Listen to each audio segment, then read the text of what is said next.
Assalamualaikum warahmatullahi wabarakatuh. Bismillahirrahmanirrahim. Alhamdulillahi rabbil alamin. Wabihi nasta'inu ala umurid dunya waddin. Wassalatu wassalamu ala ashrafil anbiya'i wal mursalin wa ala alihi wa sahbihi ajma'in. Wala hawla wala quwwata illa billahil aliyyil azim. Wala hawla wala quwwata illa billahil aliyyil azim. Wala hawla wala quwwata illa billahil aliyyil azim. Tidak ada daya dan kekuatan kecuali dari Allah Al-Ali, Zat yang maha tinggi, Al-Azim, Zat yang maha agung. Allahumma inna nas'aluka al-huda wat-tuqa wal-afafa wal-ghina, amin ya rabbal alamin. Para umahat Masjid Al-Amin, Majlis Ta'lim Al-Amin, rahimani wa rahimakumullah. Kajian kita Al-Wajiz fi Fiqh Sunnah wal Kitabil Aziz yang ditulis oleh Syekh Ad-Doktor Abdul Azim Badawi, hafizahullah wa ghafara lahu wa lana wa liwalidina abaina wa ummahatina wa limasyayikhina wa liasatidina wa li jami'il muslimin wal muslimat, amin ya rabbal alamin. Terakhir kita sedang membahas al-jam'u bainas salataini, menjama' dua solat. Asbabuhu, sebab-sebabnya. Yang pertama adalah safar. Sudah kita bahas. Safar menjadikan kita boleh menjamak solat. Zuhur digabung dengan asar, maghrib digabung dengan isya.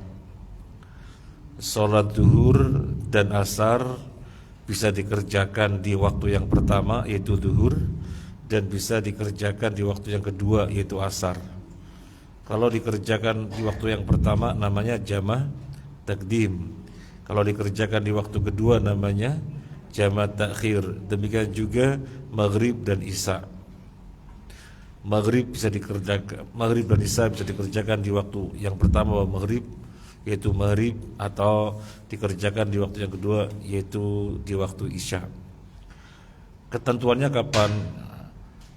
kapan jamak takdim dan kapan jamak takhir sudah kita bahas. Kalau berangkatnya belum zuhur jadi di tengah-tengah jalan, maka sholat jamaknya takdim apa takhir? Berangkatnya belum zuhur, baru di tengah-tengah jalan zuhur. Jamak takdim apa takhir? Takhir. Kalau berangkatnya sudah zuhur, mau berangkat ya zuhur, takdim apa takhir? Takdim. Demikian juga maghrib dan isya. Berangkatnya sebelum maghrib, misalnya jam 4:30, di tengah jalan maghrib, maka lanjut saja, nanti dikerjakan di waktu sholat isya, lakukan jamak takhir. Tapi ketika mau berangkat sudah maghrib, ya jamak takdim dulu, baru kemudian berangkat. Demikian caranya. Jadi kalau ditanya ini memutuskan yang mana, takdim atau takhir, maka yang utama dengan alasan seperti yang baru saja kita sampaikan. Tetapi ada kalanya para jamaah rahimakumullah, kita di perjalanan kemudian maksud kita begini.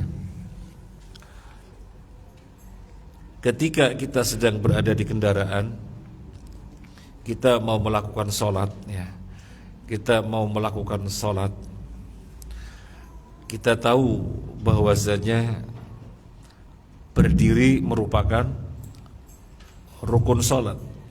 Ketika dikerjakan di kendaraan tidak mungkin, ya, ketika dikerjakan di kendaraan tidak mungkin, maka tidak melakukan sholat di kendaraan karena tidak mungkin. Berarti nunggu turun, ya, nunggu turun biar bisa dikerjakannya di waktu, biar dikerjakannya dengan cara berdiri secara sempurna, sehingga tidak memperhatikan ketentuan takdim dan takhirnya. Tidak mengapa. Ketentuan takdim dan takhir sebagaimana yang kita bahas itu ketika normal. Tetapi kalau tidak normal artinya posisinya akhirnya sholat tidak dilakukan dengan berdiri, maka mengutamakan bagaimana sholat bisa berdiri karena berdiri adalah rukun. Baik, ini sekedar mengulang yang sudah kita bahas. Sekarang yang kedua juga sudah kita bahas. Sebab boleh menjamak yang kedua adalah hujan. Jadi kalau hujan boleh jamak. Yang dimaksud boleh jamak kalau hujannya bagaimana? Kalau hujannya deras, yang dimaksud adalah kalau hujannya deras. Kalau hujannya sekedar rintik-rintik belum memenuhi syarat untuk boleh menjamak. Sekarang kita lanjutkan yang ketiga. Ibu sudah siap? Dari tadi sudah siap ya Bu ya. Yang ketiga, al-hajah al-aridah. Al-hajah al-aridah. Ada kebutuhan yang mendesak. Ada kebutuhan yang mendesak.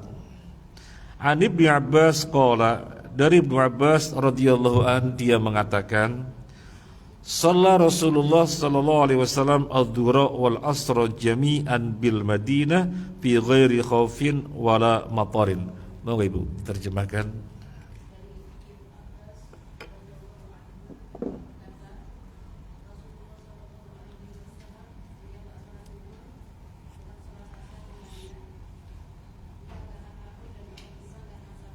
Barakallahu fiik. Coba kita perhatikan riwayat Ibnu Abbas ini. Riwayat Ibnu Abbas radhiyallahu an. Nabi sholat zuhur dan asar dengan dijamak. Nabi sholat zuhur dan asar dengan cara dijamak. Sholatnya di Madinah. Berarti musafir apa bukan? Bukan. Dalam keadaan perang juga bukan. Coba ibu memperhatikan riwayat ini. Kok bisa ya Nabi menjamak sholat, safar enggak, dalam keadaan perang juga enggak. Kita lanjutkan. Qala Abu Zubair fasaltu Sa'idan lima fa'ala dzalika. Abu Zubair mengatakan, saya bertanya kepada Sa'ad, kenapa Nabi berbuat demikian? Enggak safar, enggak dalam keadaan perang, kok menjamak sholat? Apa kata Sa'id? Sa'id mengatakan, Saltu Ibnu Abbas kama saltani. Oh iya, saya juga bertanya kepada Ibnu Abbas persis yang kamu tanyakan kepada saya. Faqala, dan Ibnu Abbas menjawab begini, arada alla yuhrija ahadan, arada alla yuhrija ahadan min ummatihi, pakai ha bukan pakai kha. Arada alla yuhrija atau yuharrija ahadan min ummatihi. Ibnu Abbas menjawab, Nabi berbuat demikian Nabi menghendaki agar jangan sampai umatnya dibikin kerepotan, agar umatnya tidak dibikin kebingungan.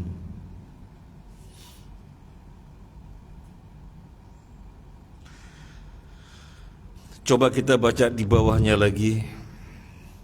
Di bawahnya lagi.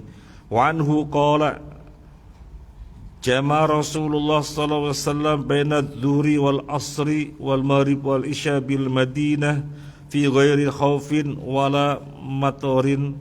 Qila li Ibn Abbas ma arada illa dhalika qala arada alla yuhrija ummatahu. Silakan.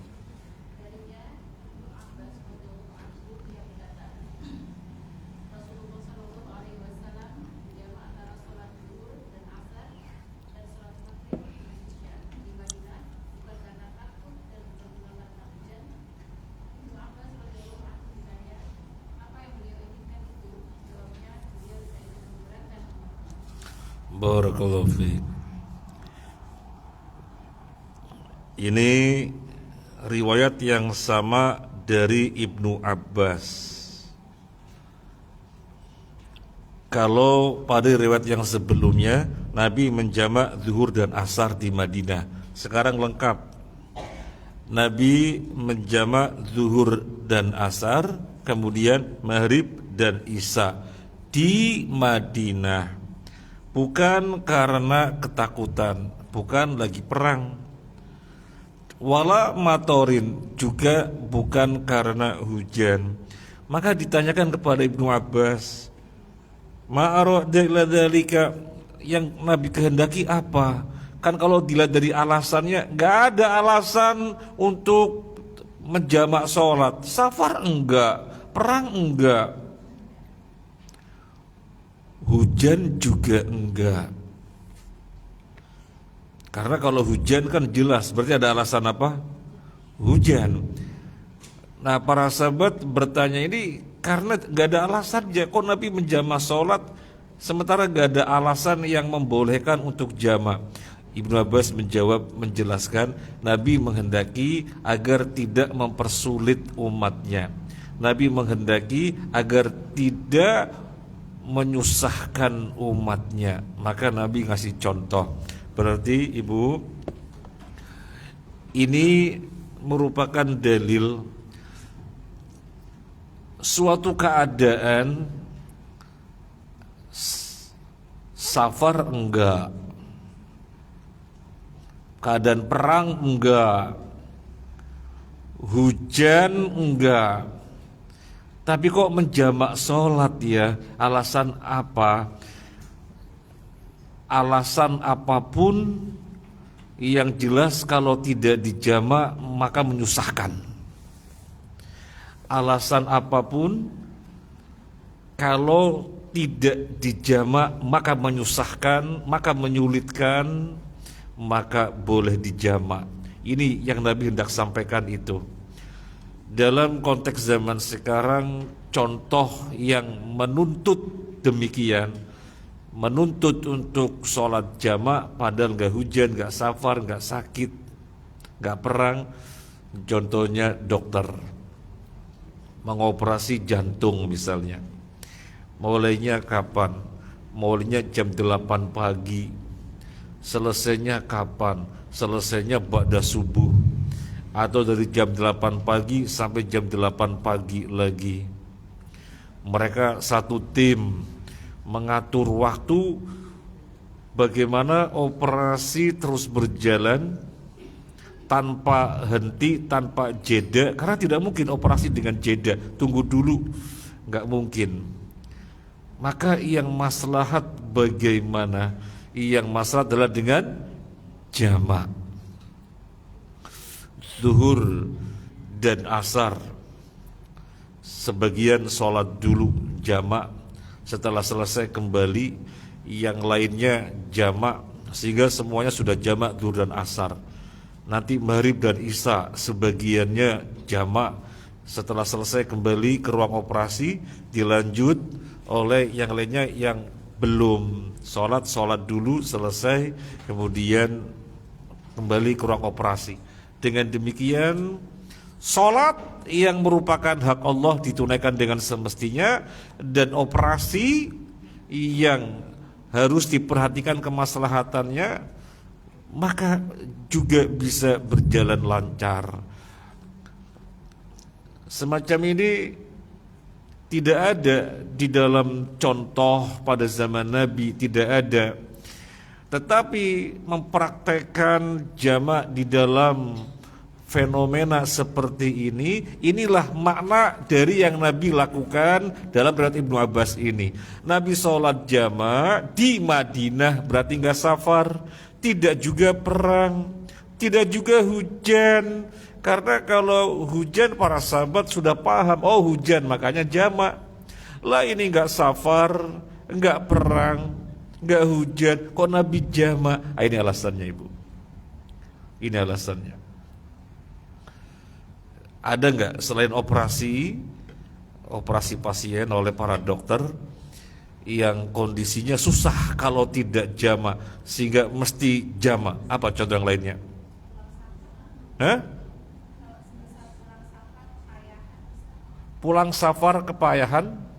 Gimana contohnya Ibu pulang safar kepayahan? Ibu bepergian jauh kemudian kembalinya kepayahan. Kembalinya kepayahan, kalau tidak jamak kayaknya nanti ada sholat yang tertinggal karena Ibu mau langsung tidur gitu ya Bu. Bisa. Kondisinya kepayahan luar biasa sekali. Kalau nggak dijamak bisa kebablasan karena kemungkinannya dibangunin nggak bisa. Itu jamak bisa. Apalagi contohnya Ibu? Apa itu? Pilot. Oh, pilot safar. Pilot ada ilah tersendiri, safar. Yang tidak ada ilahnya, kan ilahnya apa saja tadi? Safar, hujan, kemudian perang, sakit, itu ilahnya ada. Nah contohnya Ibu yang zaman sekarang, pengantin, seorang akhwat, dia sudah ngaji, sudah kenal sunnah, maunya ya pelaksanaan resepsi tidak sampai berbenturan dengan hakullah, dengan haknya Allah, sehingga semuanya berjalan dengan semestinya. Tapi keluarganya nggak bisa.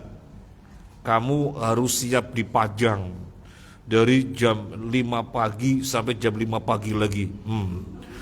Wah, misalnya nggak, biasanya jam berapa Bu? Misalnya jam berapa biasanya acaranya? Biasanya jam 10 gitu ya Bu ya. Jam 10 pagi, selesainya asar, dan asar baru bubar-bubar sampai nabrak maghrib gitu ya Bu. Kasihan ini akhwat. Ini akhwat kasihan. Dia sudah ngerti sunnah, tetapi kondisi keluarga menuntutnya demikian. Ya sudah, dia fattaqullaha mastata'tum, berbuat ketakwaan yang bisa. Sudah menyampaikan secara lisan, sudah menjelaskan posisi syariatnya, rupanya tidak diterima, ya gimana lagi? Masa bermusuhan, kan gak mungkin. Ya sudahlah, siap dipajang. Ini gimana saya kalau gak jamak, kerepotan sekali. Harus lepas-lepas apa Ibu? Ya lepas-lepas dandanan. Maka dia sholat jamak sehingga tidak lepas-lepas lagi. Nanti pas maghribnya gimana?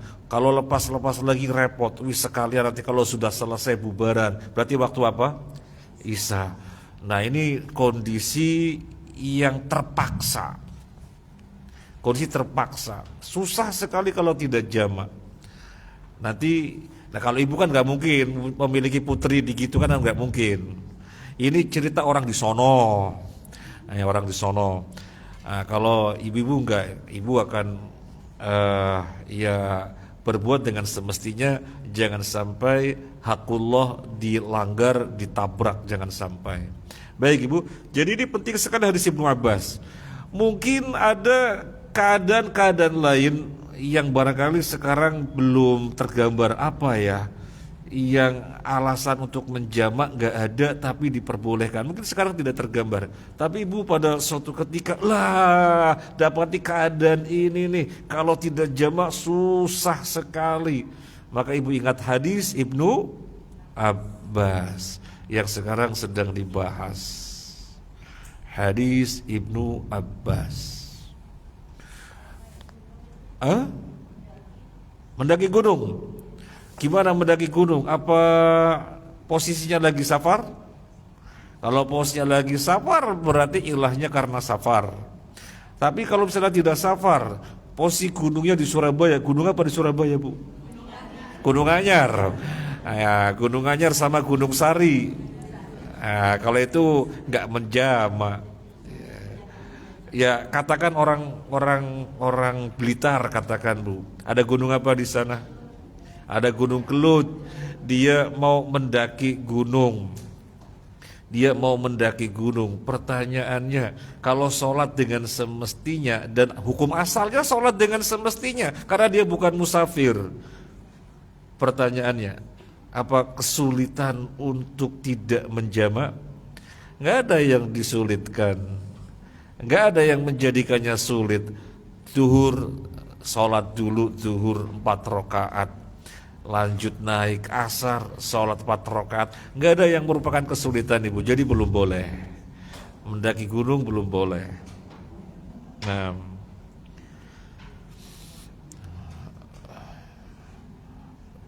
Nah, baik, sekarang kita baca di bawahnya. Qala al-Imam An-Nawawi fi syarhi Muslim, wa dhahaba jama'atun minal a'immah ila jawazil jam'i fil hadar lil hajah liman la yattakhidhuhu adatan. Imam An-Nawawi di dalam kitab Syarah Muslim jilid 5 halaman 219, para imam atau sebagian imam memandang boleh bagi orang yang mukim, orang yang tidak safar, menjamak karena ada suatu hajat, tetapi hal itu tidak dijadikannya terus menerus. Jadi ketika ada hajat saja, memang tidak bisa kalau tidak dijamak, maka boleh. Kan bukan sesuatu yang terus menerus. Wa huwa qaulu Ibnu Sirin, ini pandangan Ibnu Sirin. Wa Ashhab min ashabi Malik, Ashhab muridnya Imam Malik. Wa hakau al-Khuttabi, dan diceritakan oleh Imam al-Khuttabi anil Qafal, dari Qafal, wasyasi dan Sasi al-Kabir min ashabi Syafi'i, dari kalangan murid-muridnya Imam Asy-Syafi'i. An Abi Ishaq al-Marwazi, dari Abu Ishaq al-Marwazi, an jamaatin ashabil hadis, dari sekelompok ahli hadis. Wahtaru Ibnul Mundzir, dan pendapat ini dipilih oleh Ibnu Mundzir. Wa yu'ayyiduhu, dan menguatkan hal ini, zahiru qouli Ibnu Abbas, zahirnya ucapan Ibnu Abbas, arada alla yuhrija ummatahu. Nabi berbuat demikian karena beliau tidak ingin menyusahkan umatnya. Falam yu'allilhu bi maradin wal ghairi wallahu a'lam, dan Ibnu Abbas tidak menjelaskan sebabnya apa, sakit atau apa. Ibnu Abbas tidak menjelaskan. Berarti hajat apapun tanpa ada batas. Hajat apapun tanpa ada batas, yang kalau tidak jamak kesusahan, maka boleh, silakan menjamak. Boleh. Mungkin di dunia pabrik ada nggak Bu? Ada ya Bu ya. Dunia pabrik yang mesti menjogot terus ada Bu? Ada. Nah itu tidak di zaman Nabi atau Ibnu Abbas tidak menyebutkan ilahnya apa, alasannya apa. Ibnu Abbas tidak menyebutkan, tetapi Allahu Akbar, Nabi berbuat demikian. Ibnu Abbas menjelaskan, dan ternyata fenomena kehidupan macam-macam berkembang, variannya luar biasa, maka hadis ini diterapkan. Selesai bab tentang jamak. Sekarang mau ke judul baru, sholat Jumat. Sebelum ke judul baru, ada yang mau disampaikan tentang jamak?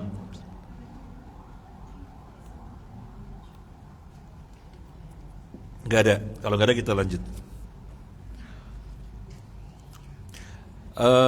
Ibu, kalau ibu gak bertanya, saya yang bertanya. Ibu mau zuhur jamak dan asar, misalnya lagi safar, posisi di kereta, ya sudah adzan zuhur.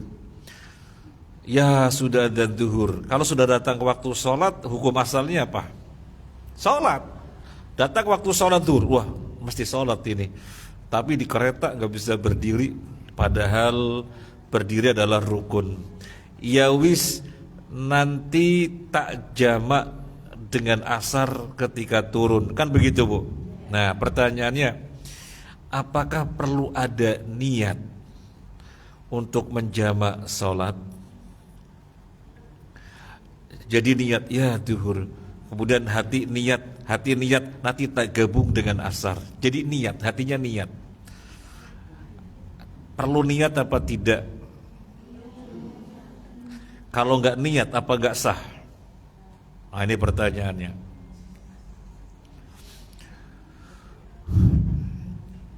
Saya pernah bepergian di kereta. Keretanya itu berangkatnya asar. Maka maghrib dan isya di kereta.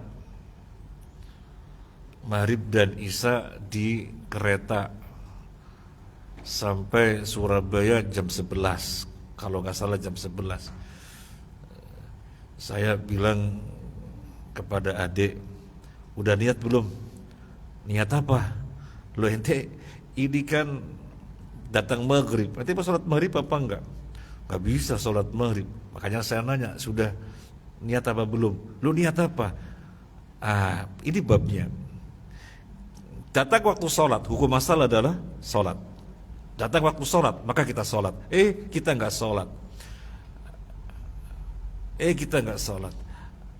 Apakah dibiarkan saja, kita tidak ada niat apa-apa? Apa mesti terbersit dalam hati, akan digabung dengan isya nanti setelah turun? Terbersit apa enggak? Nah, para umat rahimakumullah, ada yang menyatakan ini syarat. Syarat untuk melakukan jamak adalah dengan niat. Dengan niat. Kalau tidak dengan niat, maka tidak boleh menjamak. Sebagian yang lainnya mengatakan tidak ada syarat untuk melakukan jamak dengan niat. Sehingga ketika orang dari awal tidak ingin menjamak, kemudian lihat teman-temannya jamak, kok pada jamak, terus ikut-ikutan jamak. Kalau kawannya dari awal misalnya niat menjamak, maka mereka menjamak. Ini ada orang, kok pada menjamak ya? Saya tidak niat jamak ya. Wis tak ikut sholat jamak sekalian. Berarti kan dia nggak ada niat. Nah, ada yang mengatakan tidak, mengapa nggak ada niat. Tapi ada yang mengatakan itu syarat. Pernah terjadi kita dalam suatu perjalanan sebagai musafir sudah sampai di tempat.